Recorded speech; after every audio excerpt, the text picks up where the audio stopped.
ہمارا عزم پہیا چلے گا، ملک چلے گا۔ وزارت صنعت و تجارت، حکومت سندھ۔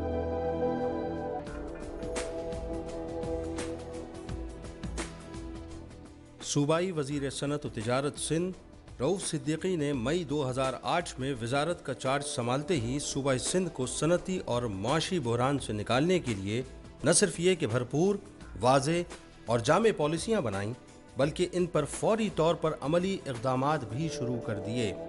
صنعتی زمینوں کو خرید کر منافع کمانے کی غرض سے ان کی فروخت پر پابندی عائد کی اور انڈسٹریل پلاٹوں کے مالکان پر زور دیا کہ صنعتیں لگانے کی طرف اپنی توجہ مرکوز کریں۔ رؤوف صدیقی نے صنعتوں کے انفراسٹرکچر کو بہتر بنانے کے لیے تعمیری پروجیکٹس کا آغاز کیا۔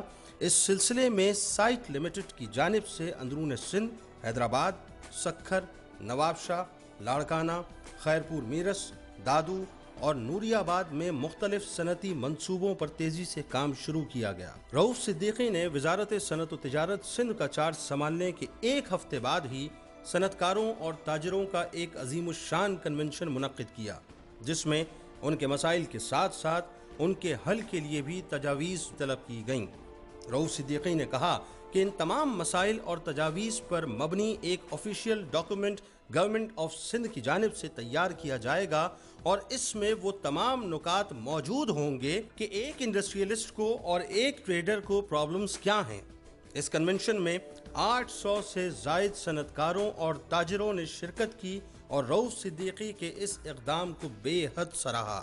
کاٹیج انڈسٹری کو فروغ دینے کے لیے مٹھی، تھرپارکر اور حالہ میں 8 ڈیژن کالونیز تعمیر کی جا رہی ہیں۔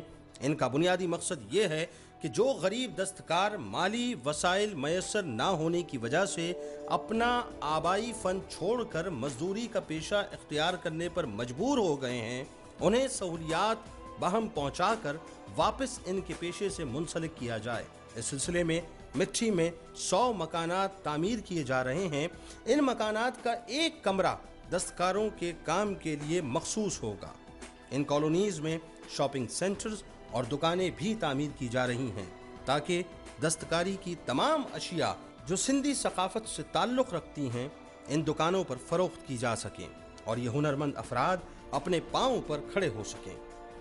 تاجروں اور صنعت کاروں کی تقریبات میں رؤوف صدیقی کی شرکت کا عمومی منظر۔ قوموں کی زندگی میں ایسے واقعات، ایسے لمحات، ایسے حادثات، ایسے ثانیات آتے رہتے ہیں۔ دنیا کی ترقی یافتہ قوموں کو اٹھا کے دیکھ لیں، وہ تو 10-10 برس اپنے ان بحرانوں کی کیفیت میں رہی ہیں، لیکن سوچنا یہ ہوتا ہے کہ قوم کس طرح رسپونڈ کرتی ہے اپنے ایشوز کے اوپر، اپنے بحرانوں کے اوپر۔ یہ بحران بھی مستقل نہیں ہے اور جب قوم مل کر ان بحرانوں پہ قابو پانے کی کوشش کرتی ہے تو پھر اللہ کی رحمتیں بھی شامل ہوتی ہیں اور نتیجہ یہ نکلتا ہے کہ آہستہ آہستہ ان بحرانوں سے نکل جاتا ہے۔ ایکسپو سینٹر میں صنعت کاروں کی جانب سے ایک صنعتی نمائش منعقد کی گئی جس میں صنعتی حلقوں نے بھرپور دلچسپی کا مظاہرہ کیا۔ اس میں مختلف اشیاء کے اسٹالز لگائے گئے۔ رؤوف صدیقی نے ہر اسٹال پر جا کر وہاں رکھی گئی اشیاء کا معائنہ کیا اور ان کے متعلق مختلف سوالات بھی کیے۔ نوری آباد میں 12 برسوں سے تعطل کا شکار واٹر سپلائی پروجیکٹ دوبارہ شروع کیا گیا، جس سے اس علاقے کے انڈسٹریل زون میں صنعتی انقلاب برپا ہو جائے گا۔ کینجھر جھیل سے نوری آباد تک پانی کی پائپ لائنیں بچھانے کا کام ایک بہت بڑا پروجیکٹ ہے۔ اس پروجیکٹ کے افتتاح پر رؤوف صدیقی نے کہا، 3 رکنی کمیٹی جو ہوگی اس پورے پروجیکٹ کو واچ کرے گی کہ اس کے کام کی رفتار صحیح چل رہی ہے، اس کے کام میں کوئی گڑبڑ تو نہیں ہو رہی، ایز پر اسپیسیفکیشن کام ہو رہا ہے نہیں ہو رہا ہے۔ آپ مداخلت نہیں کریں گے لیکن آپ واچ کریں گے اور آپ کی ریکمنڈیشن کے اوپر میں تبدیلیاں کروں گا۔ کام اچھا ہوگا تو کریڈٹ بحیثیت وزیر مجھے ملے گا، کام خراب ہوگا اس کا ڈسکریڈٹ میں نہیں لوں گا، وہ آپ تینوں کو دوں گا۔ ٹھیک؟ جس کی اپروچ ہی نیگیٹو ہوتی ہے اس کو تو ہر چیز ہی الٹی پلٹی نظر آتی ہے۔ ان چند افسروں کی بات کر رہا ہوں جو نیگیٹو اپروچ کے ساتھ حکومت سندھ کو روکنے کی کوشش کر رہے ہیں، عوام کی فلاح و بہبود کے کام کو روکنے کی کوشش کر رہے ہیں، وہ اپنے قبلے کو بالکل ٹھیک کر لیں اور کم از کم وزارت صنعت و تجارت کے کسی کام کے اندر رکاوٹ نہ ڈالیں۔ یہ میری وارننگ ہے۔